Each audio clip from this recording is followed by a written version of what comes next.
Good morning. You know, we live in an age when personal freedom is perhaps the culture's highest value.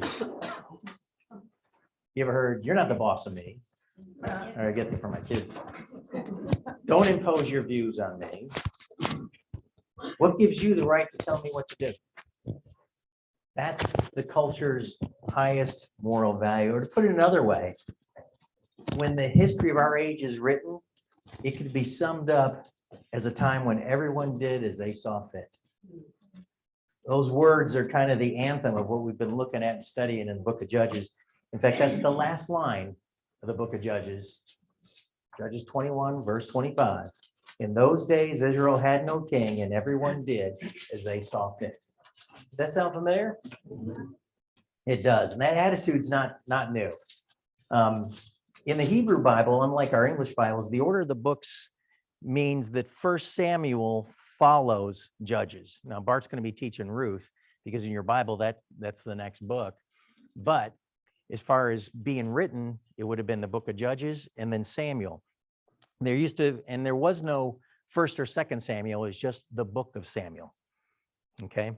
So the last thing you read before the opening of the book of Samuel in the Hebrew Bible is the last verse of Judges. In those days, they had no king. Everyone did as they saw fit.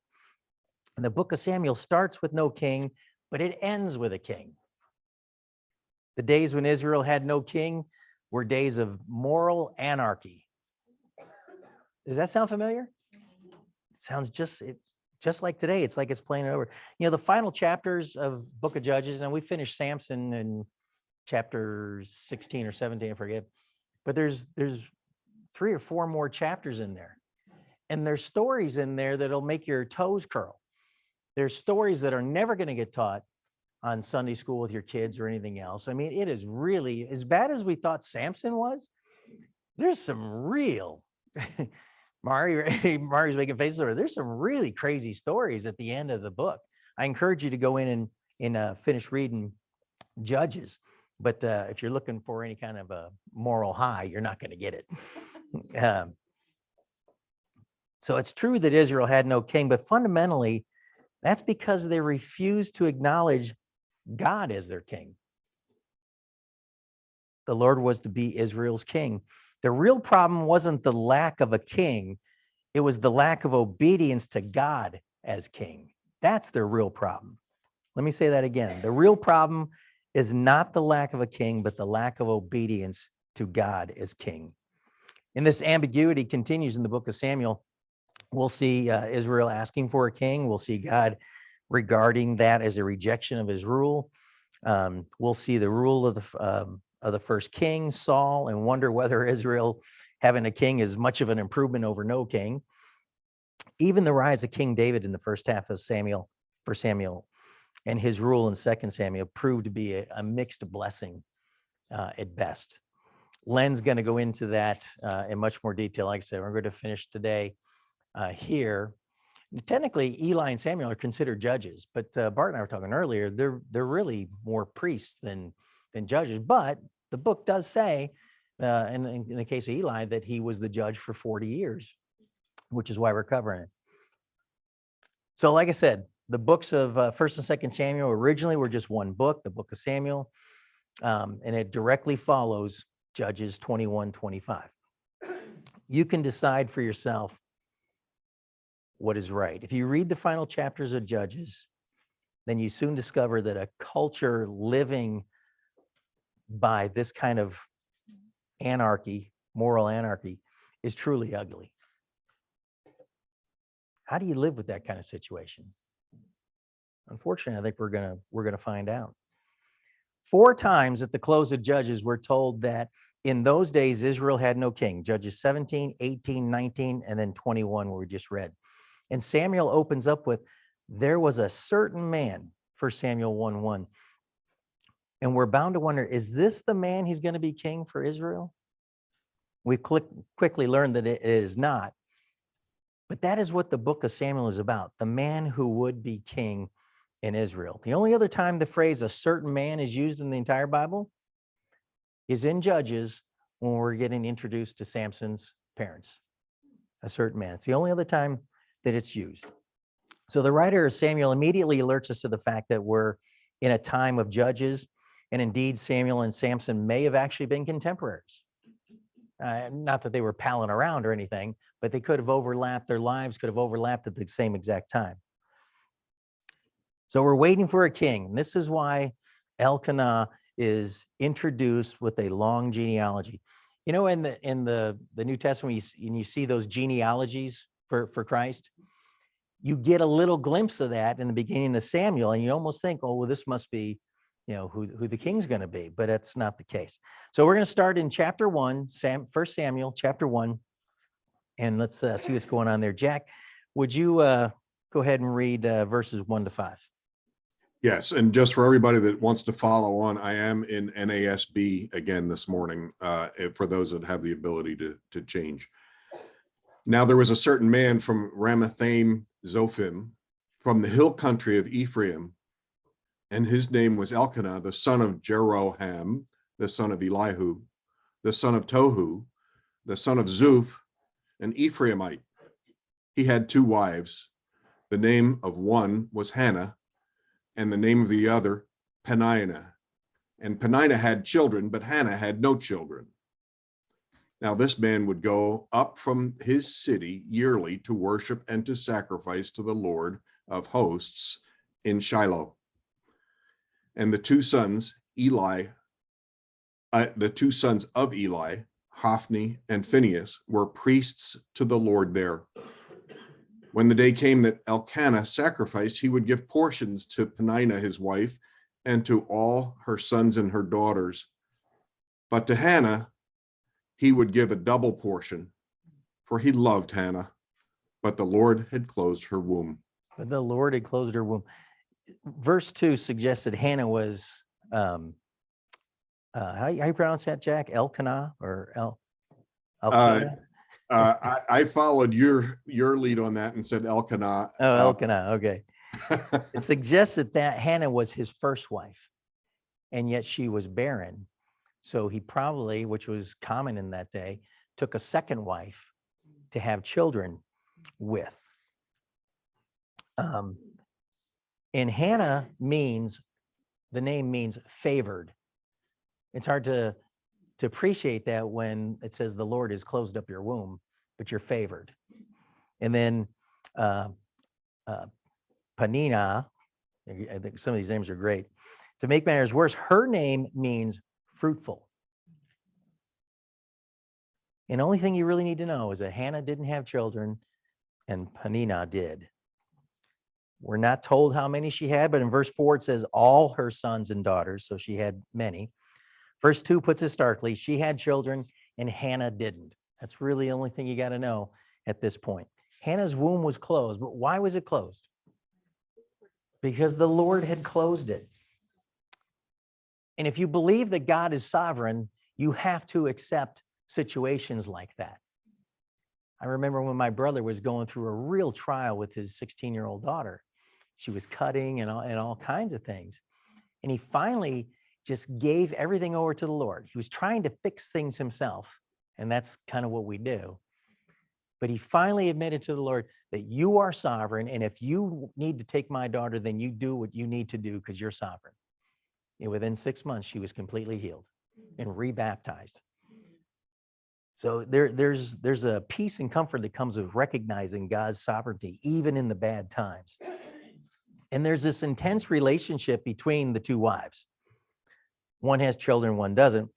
In verse 3, we get our first mention of Eli. Now, who is Eli?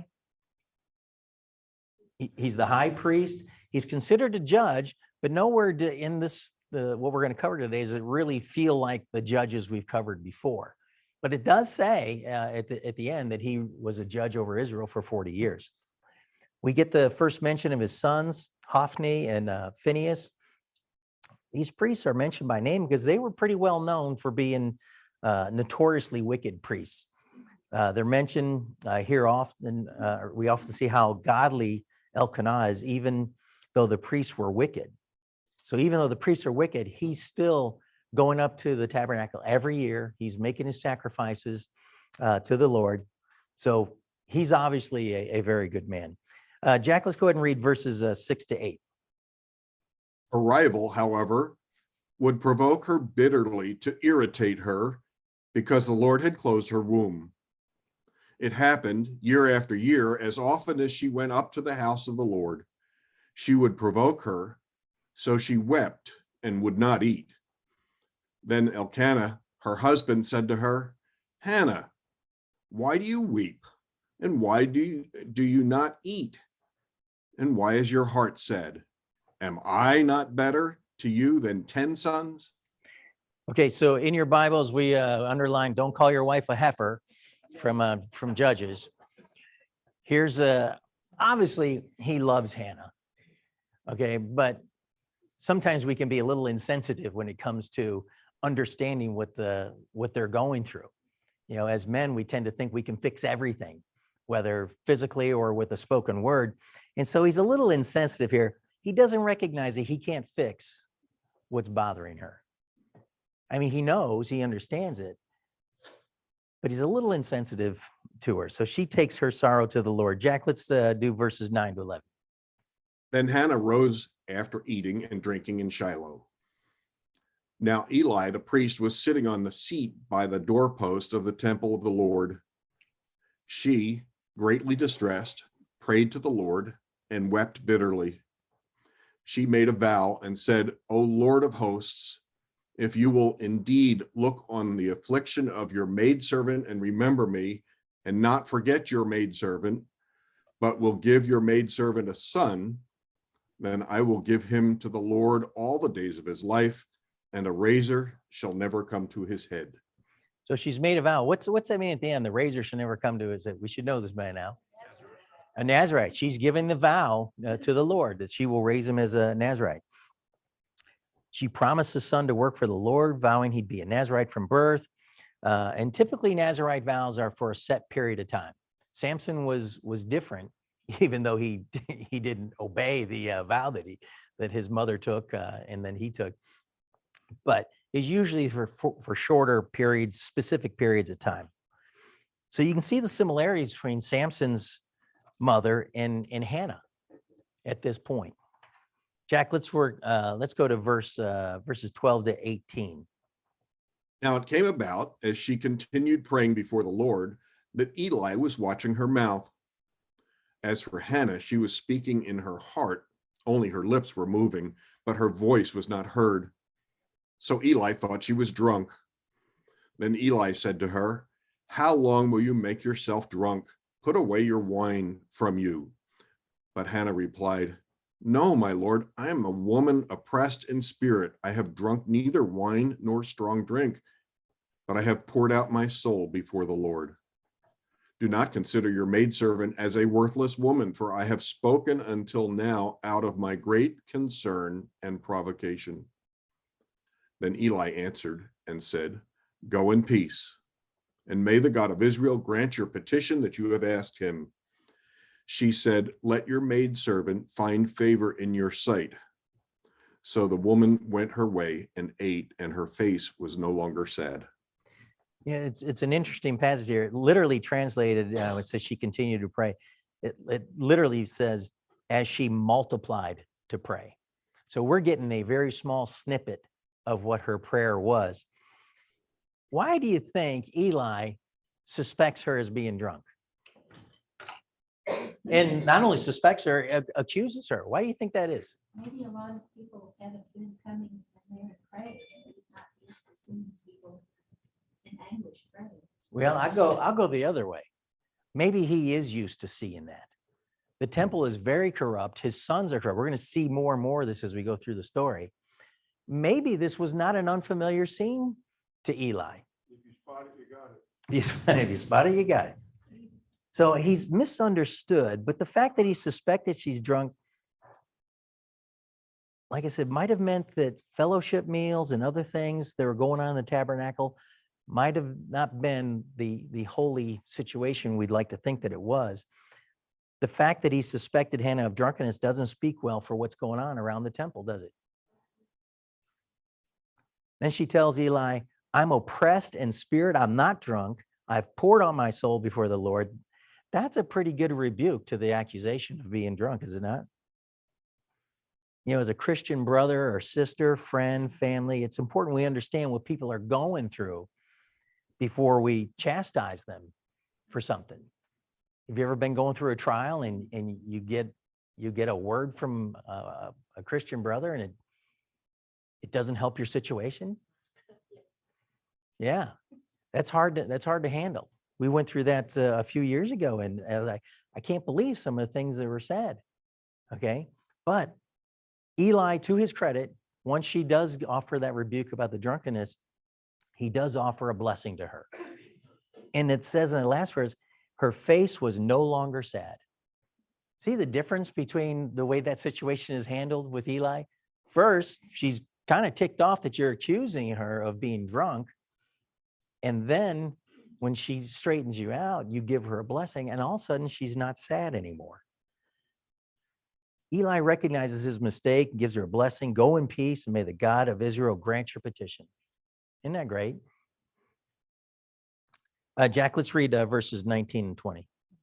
Then they arose early in the morning and worshiped before the Lord and returned again to their house in Ramah. And Elkanah had relations with Hannah, his wife, and the Lord remembered her. It came about in due time after Hannah had conceived that she gave birth to a son, and she named him Samuel, saying, because I have asked him of the Lord. Isn't that a beautiful passage?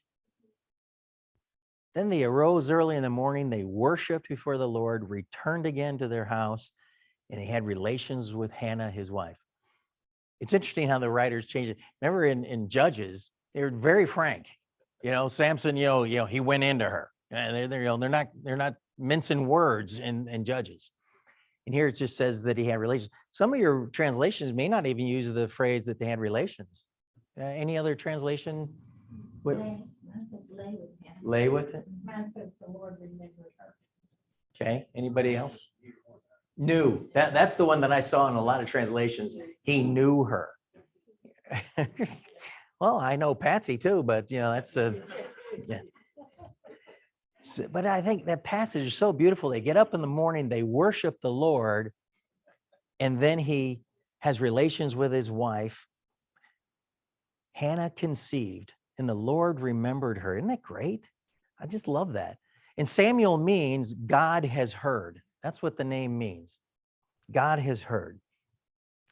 So she conceives and, staying true to her vow, begins working on weaning him. She's raising him and weaning him to the time that she's going to take him to the tabernacle and give him over to Eli. So Jack, let's read verses 24 to 28. Now, when she had weaned him, she took him up with her with a 3-year-old bull and an ephah of flour and a jug of wine, and brought him to the house of the Lord in Shiloh, although the child was young. Then they slaughtered the bull and brought the boy to Eli. She said, "O my Lord, as your soul lives, my Lord, I am the woman who stood here beside you, praying to the Lord. For this boy I prayed, and the Lord has given me my petition, which I asked of him. So I have also dedicated him to the Lord. As long as he lives, he is dedicated to the Lord." And he worshiped the Lord there. So they worship the Lord there. Worship is repeated. It's a repeated characteristic of this family throughout. We see it in verse 3, verse 19, verse 28. Even in difficult situations, they could worship the Lord. Praising God on the day you give your son away may not be easy, but she made a vow to the Lord and she's keeping it. I can't imagine, after being barren for many years, what that must have felt like for Hannah. Skip over to chapter 2. Now we're gonna skip the first 10 verses because it's a song, and A, I'm not going to sing it, and B, if you want to read those 10 verses and interpret that for yourselves, I'd be interested to hear what you think, because there's some crazy stuff in there. So we're going to start with Jack. verse 11 through 13, first part of chapter, verse 13. Then Elkanah went to his home at Ramah, but the boy ministered to the Lord before Eli the priest. Now the sons of Eli were worthless men. They did not know the Lord and the custom of the priests with the people. And I want you to notice something as we go forward throughout the rest of this lesson. There's this constant ongoing comparison between Eli and his sons and Samuel. Look at this section right here. Elkanah went to his home in Ramah, but the boy ministered to the Lord before Eli the priest. That's Samuel. Now the sons of Eli were worthless men. They're not mincing words on here. That's a pretty blunt introduction to Eli's sons. Can you imagine your children being introduced that way? This is John and Patsy, and this is his worthless children over here.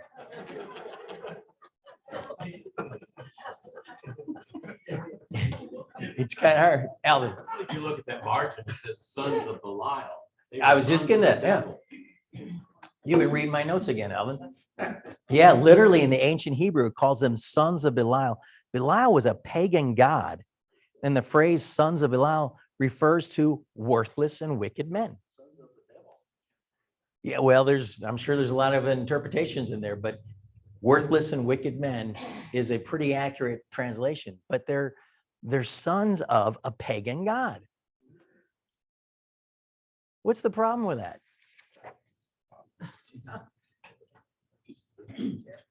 Well, it's a problem because the sons of Eli are in line to succeed him as the high priest. And they've already functioned in the priesthood. And you go back to him suspecting that Hannah might have been drunk. He'd probably been seeing that kind of behavior around the temple. And so we learn, coming up here, we learn why they're worthless men. Jack, let's read verses 13 to 17. When any man was offering a sacrifice, the priest's servant would come while the meat was boiling with a three-pronged fork in his hand. Then he would thrust it into the pan or kettle or cauldron or pot. All that the fork brought up, the priest would take for himself. Thus they did in Shiloh to all the Israelites who came there. Also, before they burned the fat, the priest's servants would come and say to the man who was sacrificing, "Give the priest meat for roasting, as he will not take boiled meat from you, only raw." If the man said to him, "They must surely burn the fat first and then take as much as you desire," then he would say, "No, but you shall give it to me now, and if not, I'll take it by force." Thus the sin of the young men was very great before the Lord, for the men despised the offering of the Lord. Isn't that something? There's a crisis in Israel. Everyone did as they saw fit. There's no moral absolutes, and you've got wicked men doing priestly duties in the temple. Part of God's solution was the provision of atonement through priests and sacrifices. If you sin, well, when you sinned, you could come to the tabernacle or tent of meeting, the place of God's presence, and find atonement through a sacrifice offered by a priest.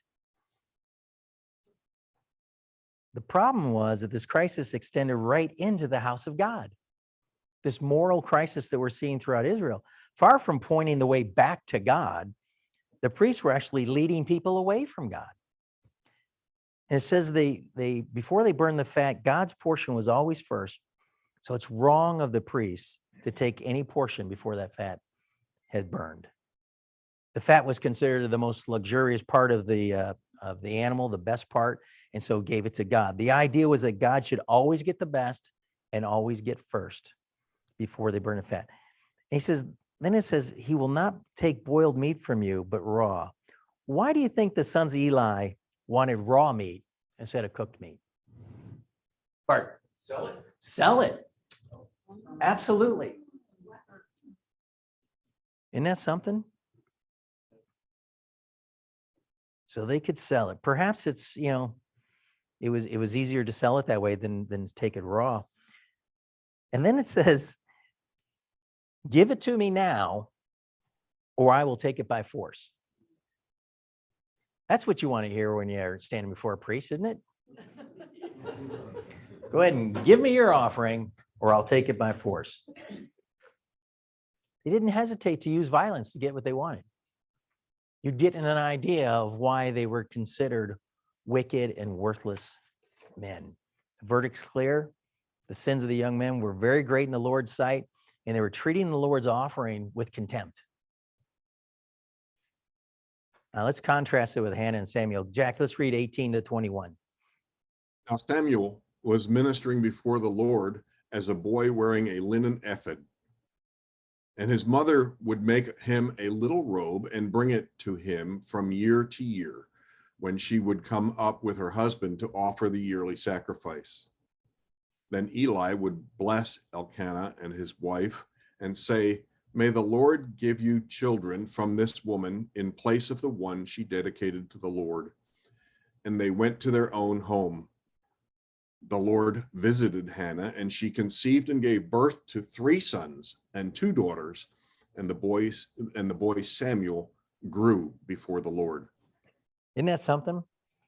So God had closed up her womb early, and now he, because of her obedience, he's opened up her womb and given her many children. And notice this juxtaposition again. We just got done talking about Eli's son and her sons taking the offering, probably selling the meat for financial gain. And then without hesitation, boom, we're back to talking about Samuel. It says, but Samuel was ministering before the Lord. As if to say Eli's sons were not ministering before the Lord, but Samuel was. Based on, as bad as Eli's sons were, Samuel is different. It can be said that this is why God raised up Samuel, because of the corruption of Eli's sons. And how old do you think Samuel is at this point? I'm not sure about this exact stage here, but Josephus, in his writings much later, says that he was 12 when most of this was going on. So by the time we get to the end of Eli's life, Samuel's about 12 years old.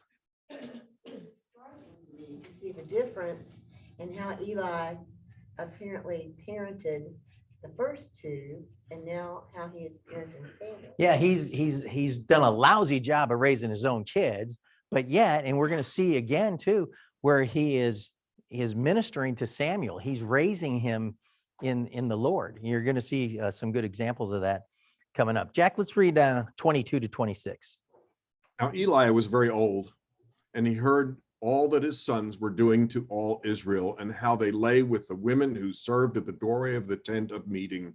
Hey, wait a second. Did you hear what he just said? All right. So these bums are not only taking offerings, they're not only stealing from the Lord, probably selling it for financial gain. And it says they were laying with women who served at the doorway of the tent of meeting. Go ahead, Jack. He said to them, "Why do you do such things, the evil things that I hear from all these people? No, my sons, for the report is not good which I hear the Lord's people circulating. If one man sins against another, God will mediate for him. But if a man sins against the Lord, who can intercede for him?" But they would not listen to the voice of their father, for the Lord desired to put them to death. Now the boy Samuel was growing in stature and in favor, both with the Lord and with men. And again, here's that contrast. We just get done, talking. Eli is talking to his sons now. And then boom, Samuel's back in there as a contrast to see what's going on. And things get even worse. Now, Eli, who was very old, heard about everything his sons were doing to all Israel and how they slept with women who served at the entrance to the tent of meeting. They're turning the tabernacle into a brothel. A couple of points here. One, Eli's very old. I don't know how old he is. It does say that he was 98 when he dies. So he's very old at this point. There comes a time when people, even priests, stop fighting the good fight. Did you ever have a child that you just felt so frustrated that I'm just giving up? I'm done. I'm tired of wasting my breath. You know, that does happen. And I think Eli might have gotten that. You know, you get tired. I talked to my mother, and there's something she'll tell you. I'm tired. I'm ready to go home. You do reach a point where you get tired. And then he says, why do you do such things? The evil that I hear about from people. Why did he have to hear about it? As chief priest, he should have known what his sons were doing firsthand. Eli is culpable in what's going on in there. Have you ever seen the news? There's recent, that young man went in and killed a bunch of kids at his school. And then they're interviewing the parents later. We had no idea. There was no red flags. Really? You had no idea that your son was capable of doing this? In fact, you're so out of tune, you bought him a weapon for his birthday? No idea. The school calling you in the morning of the killings wasn't a red flag for you? If school called you in and said they saw all these things, and what would you do with your child? I'd yank him out of school for one. I mean, clearly he's got some problems. He needs to be getting mental help as quick as possible. But those people did nothing. And that's kind of with Eli. Like, how did you not know these things are going on? And you're telling them, this is what I'm hearing. It should have been, this is what I'm seeing. And it should have happened long before. They wouldn't listen to the voice of their father. And so the Lord desired to put them to death. Samuel's growing in stature and in both favor of the Lord and men. Think about that. This is this young man in the tabernacle that Eli is also, raising. And he's gaining favor with the Lord and men in Israel. You see where this is headed? Now, let's go to the next section here. Yeah, Alvin. The only other person that's said about is the Lord in the last verse of Luke 2. And he grew up in stature and favor with God. There you go.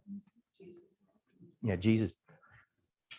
This next section starts with, then a man of God came to Eli. We don't know who this man is. This man of God is one of the many wonderful anonymous characters we encounter in the Bible. And it doesn't really matter who he is. He was a man of God. That's really all we got to know. Jack, let's read verses 27 to 29. Then a man of God came to Eli and said to him, thus says the Lord, did I not indeed reveal myself to the house of your father when they were in Egypt in bondage to Pharaoh's house? Did I not choose them from all the tribes of Israel to be my priests, to go up to my altar, to burn incense, to carry an ephod before me? And did I not give to the house of your father all the fire offerings of the sons of Israel? Why do you kick at my sacrifice and at my offering, which I have commanded in my dwelling, and honor your sons above me by making yourselves fat with the choicest of every offering of my people Israel? Keep that last verse in mind, making yourselves fat. There's a humorous ending to all this. But God, the man of God comes to Eli, begins describing what God has done for the house of Eli. In verse 27, he revealed himself to their ancestors. It implies that they both knew how to live before God and that God had entered into a relationship with them. Verse 28, God chose them to enjoy all the privileges of the priesthood. Again, in verse 28, God gave them sufficient food.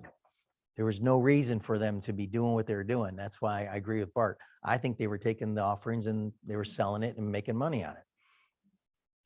But Eli's house has scorned the sacrifice, verse 29. That literally means kick the sacrifice. If you were going to, in contemporary terms, write that, you would have translated to, in return, you've kicked me in the face. That's what God is saying to him. Can you imagine having the Lord give you a rebuke like that? And he's not done. Jack, verses 31 to 36. Just confirm for me, John, that you want me to deliberately skip 30. No, 30. No, I'm sorry. I wrote that down wrong. 30 to 36. Okay. Therefore, the Lord God of Israel declares, I did indeed say that your house and the house of your father should walk before me forever. But now the Lord declares, far be it from me. For those who honor me, I will honor, and those who despise me will be lightly esteemed. Behold, the days are coming when I will break your strength and the strength of your father's house, so that there will not be an old man in your house. You know, You if will you're see- already, hey, Jack, if you're already an old man and this gets said to you, I'm fearful. Okay, think about it. There will not be an old man in your house. Go ahead, Jack. You will see the distress of my dwelling in spite of all the good that I do for Israel, and an old man will not be in your house forever. Yet I will not cut off every man of yours from my altar, so that your eyes will fail from weeping and your soul grieve, and all the increase of your house will die in the prime of life. Now, wait a second, Jack. Think about those words so far. What do you think Eli is thinking? Your eyes will fail from weeping. You're going to cry so much, weep so much that your eyes are going to fail you. Think about that. Your soul will grieve, and all the increase of your house will die in the prime of life. Wow. That's hard to handle. All right, pick up in 34, Jack. This will be the sign to you which will come concerning your two sons, Hofney and Phineas. On the same day, both of them will die. But I will raise up for myself a faithful priest who will do according to what is in my heart and in my soul. And I will build him an enduring house, and he will walk before my anointed always. Everyone who is left in your house will come and bow down to him for a piece of silver or a loaf of bread and say, please assign me to one of the priest's offices so that I may eat a piece of bread. You know, the irony is that Phineas is named after one of the ancestors of the house of Aaron. Yet he couldn't be any different. The second Phineas, the one we're talking about here, treats God with contempt and initiates fornication. And as a result, God promises to bring this branch of the house of Aaron to an end.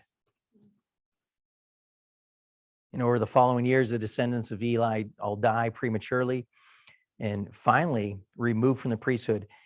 We see that in 1 Kings. Jack, let's read 1 Kings 2, 26 to 27. Then to Abiathar the priest, the king said, go to Anathoth, to your own field, for you deserve to die. But I will not put you to death at this time, because you carried the ark of the Lord God before my father David, and because you were afflicted in everything with which my father was afflicted. So Solomon dismissed Abiathar from being priest to the Lord in order to fulfill the word of the Lord, which he had spoken concerning the house of Eli in Shiloh. So when God tells you he's going to do something, he's going to do it. And the writer of 1st and 2nd Kings specifically describes it as the fulfillment of God's word to Eli. The sign that it'll happen that his sons are going to die in the same day. And we're going to get a look at that shortly. Let's flip over to chapter 3. Jack, if you would read verses 1 to 4. Now the boy Samuel was ministering to the Lord before Eli, and a word from the Lord was rare in those days. Visions were infrequent. It happened at that time as Eli was lying down in his place.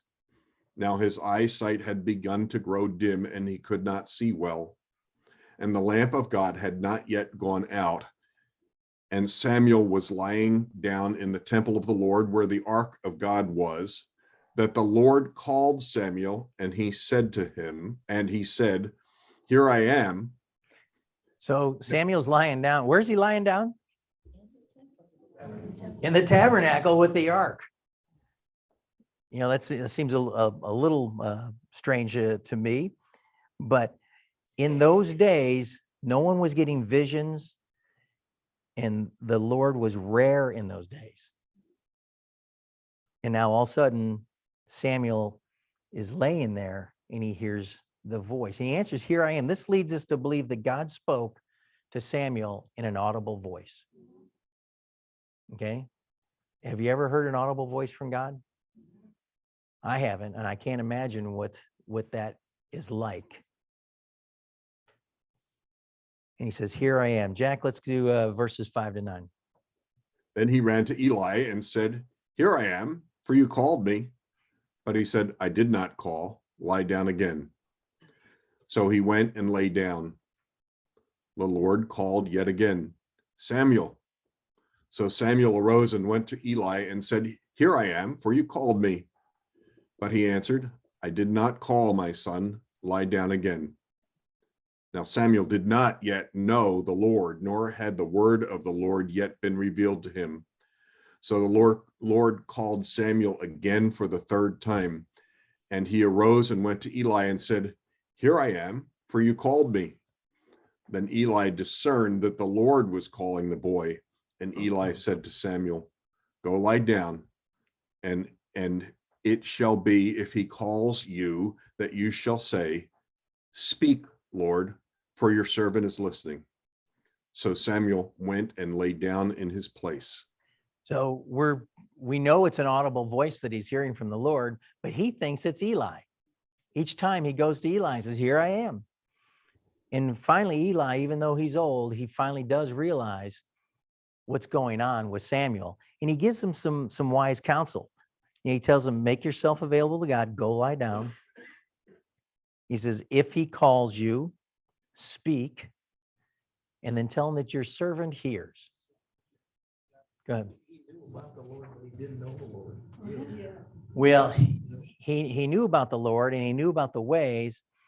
He just didn't teach or apply that to his own sons. You know, God is ticked off at him because of what his sons are doing, and he's allowed it to happen.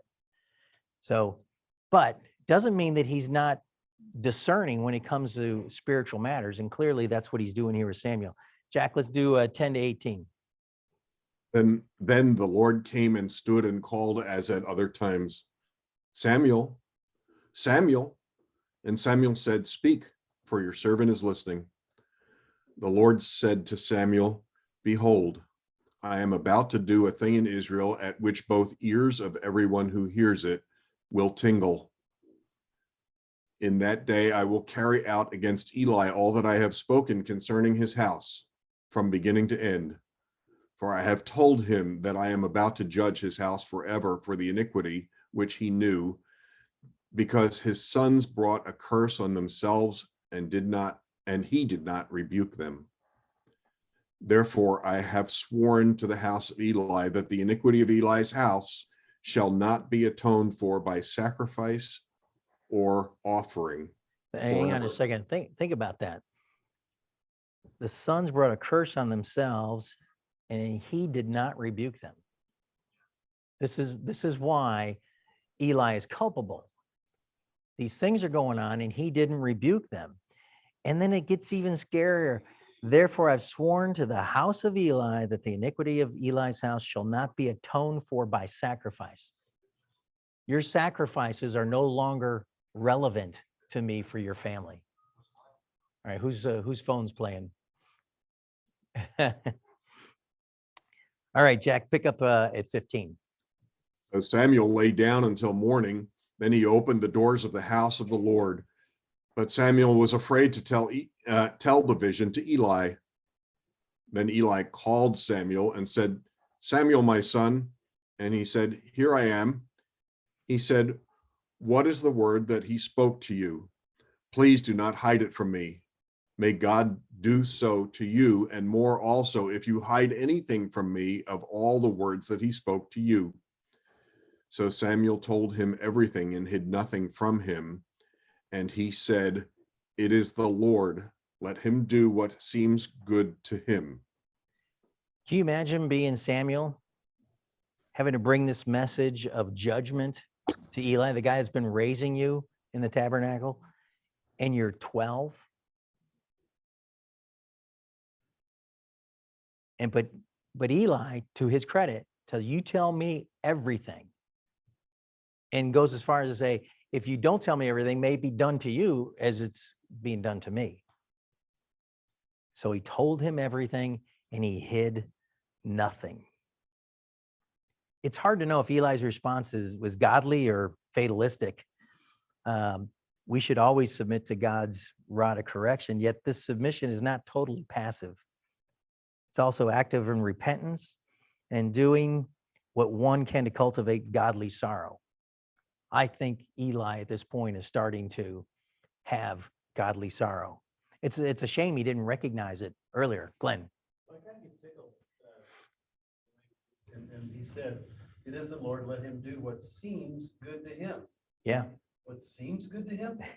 Is that not just a little bit still in denial about who's really in charge? of Maybe this a smidge of sarcasm or thing? I don't something. know. Yeah, was he trying to save a little face in front of Samuel? I don't know. But let God do what seems good to him. It's hard to know exactly what that means, but I can only imagine what's going through his mind. Jack, let's do verses 19 to 21. Samuel grew, and the Lord was with him, and let none of his words fail. All Israel, from Dan even to Beersheba, knew that Samuel was confirmed as a prophet of the Lord. And the Lord appeared again at Shiloh, because the Lord revealed himself to Samuel at Shiloh by the word of the Lord. He's 12. Samuel grew, and the Lord was with him, and let none of his words fail. All of Israel knew that Samuel was confirmed as a prophet of the Lord. He's 12. God, I think, is taking great pride in Samuel. Since the days of Moses, some 400 years before the time of Samuel, there's been very few prophets in Israel, and certainly no great prophets. At this important time in Israel's history, God raises up Samuel as a prophet. Now, again, and I've never fully understood this, but Eli and Samuel are considered judges, and we're gonna see that in the scripture as well. But they're really serving different functions. They weren't being raised up to fight battles and wars and stuff the way some of the judges previously were. He raised up Samuel as a prophet. And, coming in this place in Israel's history, Samuel is rightly seen as Israel's last judge / first prophet. Okay. But again, we're not looking at him as a judge in the way that we did with the others in the book of Judges. Ken. I'm thinking, where it says that he's known as a prophet throughout Israel. We've got a 12-year-old here. Eli had to be convicted of that and be spreading the word. I can't picture a 12-year-old influencing all of Israel and all of Israel knowing what he's doing inside the temple. So to Eli's credit, he's kind of passing the mantle and endorsing him as a successor. It doesn't spare him from the rod of correction from the Lord. Okay, but Eli has some exactly. Yeah, exactly. Let's go to chapter 4. Jack, go ahead and read the first 4 verses there. Thus the word of Samuel came to all Israel. Now Israel went out to meet the Philistines in battle and camped beside Ebenezer, while the Philistines camped at Aphek. The Philistines drew up in battle array to meet Israel. When the battle spread, Israel was defeated before the Philistines, who killed about 4,000 men on the battlefield. When the people came into the camp, the elders of Israel said, "Why has the Lord defeated us today before the Philistines?" Hang on a second. Does this not make you snicker just a little bit? Why has God allowed the Philistines to defeat us like this? What have they been doing under Philistine occupation? They have been worshiping their gods, their idols. Bart? To me, that's what we all do. We want to live our lives independent of God until something goes wrong. Then we say, "What would you do that to me for?" And to me, it gets even better. Jack, keep reading on. When the people came into the camp, the elders of Israel said, "Why has the Lord defeated us today before the Philistines? Let us take to ourselves from the Shiloh the ark of the covenant of the Lord, that it may come among us and deliver us from the power of our enemies." So the people sent to Shiloh, and from there they carried the ark of the covenant of the Lord of hosts, who sits above the cherubim. And the two sons of Eli, Hofney and Phineas, were there with the ark of the covenant of God. Okay. So you just got your tails whooped. And how many people say were killed? 4,000. You know, I know what we're going to do. We're going to get the ark that we have shown no reverence for many, many years. We're going to put it before us, and God will magically give us the victory with the ark in front of us. That's a great idea, isn't it? Let's take out the secret weapon, the ark, and he'll put it before us. And it's ironic that after years of worshiping foreign gods and idols, that they now want to parade the ark in front of their army so they can win a battle for the Lord. Bart. They've been following pagan gods, and pagan worship is all about magic.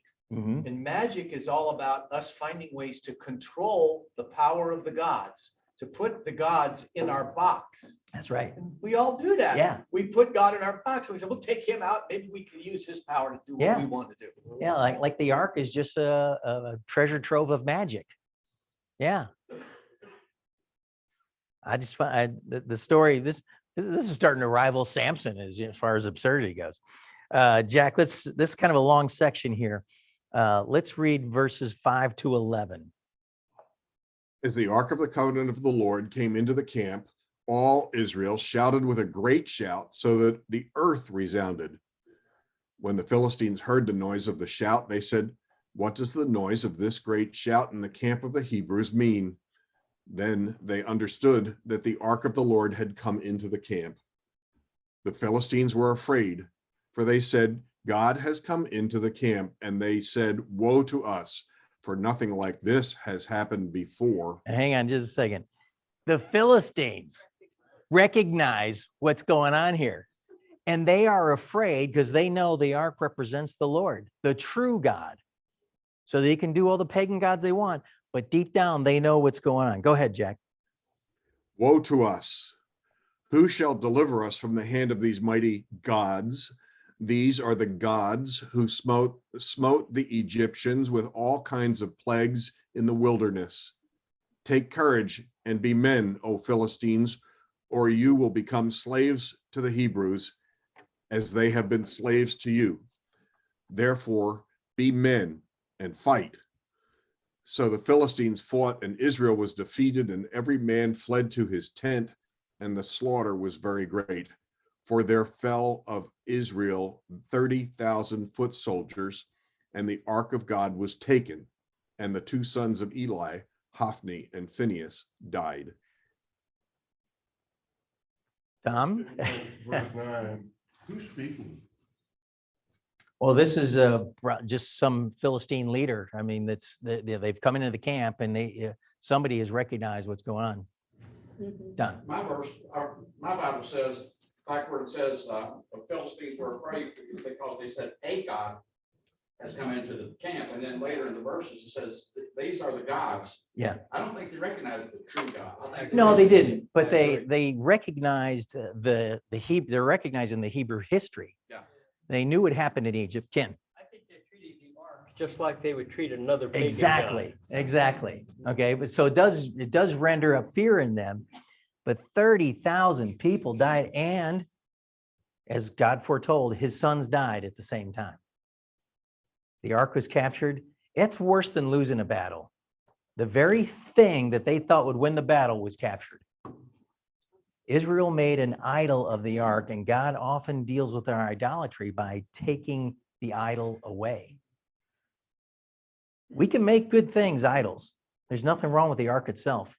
In fact, God commanded them to make that. The two men who were supposed to supervise the ark, they're killed in the battle. And God had promised that they would die the same day, and there they die. All right, Jack, let's go on to verses 12 to 18. Now a man of Benjamin ran from the battle line and came to Shiloh the same day with his clothes torn and dust on his head. When he came, behold, Eli was sitting on his seat by the road, eagerly watching, because his heart was trembling for the ark of God. So the man came to tell it in the city, and all the city cried out. So this guy's like a crier. He's going through the city. He's telling people, we've lost the battle and we've lost the ark. Can you imagine how stunning that must have been to everybody who heard that? Go ahead, Jack. When Eli heard the noise of the outcry, he said, "What does the noise of this commotion mean?" Then the man came hurriedly and told Eli. Now Eli was 98 years old, and his eyes were set so that he could not see. The man said to Eli, "I am the one who came from the battle line. Indeed, I escaped from the battle line today." And he said, "How did things go, my son?" How did Then, things go? Boy, there's the understatement question of the year. Go ahead. then the one who brought the news replied, "Israel has fled before the Philistines, and there has also been a great slaughter among the people, and your 2 sons also, Hofney and Phineas, are dead, and the ark of God has been taken." When he mentioned the ark of God, Eli fell off the seat backward beside the gate, and his neck was broken, and he died, for he was old and heavy. Thus he judged Israel 40 years. Here's another one of those leaders that was heavy. I was reading a commentary on this section, and it says, if you want to know where the weight of glory, God's glory is, it was around Eli's waist. Eli, he's anxiously awaited back in the tabernacle for news from the battle. But he was clearly more concerned about the fate of the ark than the fate of his sons. Why was he so nervous? He knew the ark would go on an unwise, superstitious errand. The glory of God displayed by the Ark of the Covenant had departed from Israel, and the Philistines now held it. Think about that. The glory of God had departed in one sense, but the glory left Israel when Israel stopped repenting and trusting God and started superstitiously trusting in the ark itself. I don't think God's terribly upset about the ark. Isn't it true that they were never to move the ark unless God told them to move it or led them by Oh, a pillar of? Yeah, absolutely. And there, the one thing that crossed my mind when it says the Philistines took it, you were not supposed to touch the ark. They had those rods that went through there and everything. I wondered, did the Philistines know that, Bart? They couldn't have taken it out of the Holy of Holies section of the tabernacle Without those. Eli's permission, or else That's Eli was utterly powerless by this time. His Yeah. sons dominate. Well, he's 98 and he's blind, and you've already lost control of your sons. Alvin. Well, likely, I think Eli probably went in and covered it up because they would have to cover it up before it was moved. So I imagine Eli went in and covered it up so that it could be moved. So he was complicit too. Yeah. Yeah. What it all comes down to is they thought, we have greater magic than they have. And so if we'll take our magic symbol or out there, and that magic alone will be enough for us to win. And they weren't, I don't think they were going as far as to realize that God chose to make his presence known above the ark. Yeah, exactly. But the power, the ark itself was not the power. It never was. That the never power. was the power. But they've made it into an idol like all the other ones they worshiped and thought it, like I said, it's a magic box that they could take before him. In the final verses of chapter 4, we read that Eli's pregnant daughter-in-law hears the news about the ark and the battle, and she goes into labor, and she dies in childbirth, but not before she is named the child. The defeat is memorialized in the name Ichabod. Anybody know what Ichabod means? Where is glory? That's what Ichabod means. So she has this child. She dies during birth, and her reasoning is that God has departed from Israel. Ichabod. What do you think about when you hear Ichabod? That's the only other one I know. Anybody here have children named Ichabod?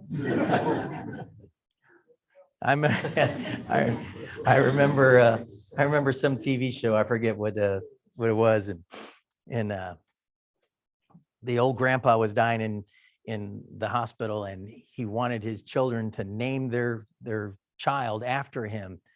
And he says, "You want us to name our child Frank?" He goes, no, that's not my real name. He goes, what's your real name? Deuteronomy. So, how could God allow something so terrible to happen? First, he allowed it as a righteous judgment upon Israel as a nation and the family of Eli. They simply received what they deserved. Secondly, God allowed it as a correction to the nation so they would not trust in the ark of God instead of trusting in the God of the ark. And finally, though it seemed terrible to man, was it that terrible for God? At that moment, God wrings his hands in heaven. You think he's worried about how things would turn out? You think he's worried about his reputation? You think God is worried about the Philistines and their gods? I don't think so. Look at it this way. The glory that had departed, they had not departed at all. Instead, God was just beginning to show his glory. Now, in the coming weeks, Bart's going to be teaching through Ruth. I think about four lessons in there. And then Len's going to come back in and he's going to pick up in 1 Samuel and he's going to take us all the way through there in the rest of Samuel.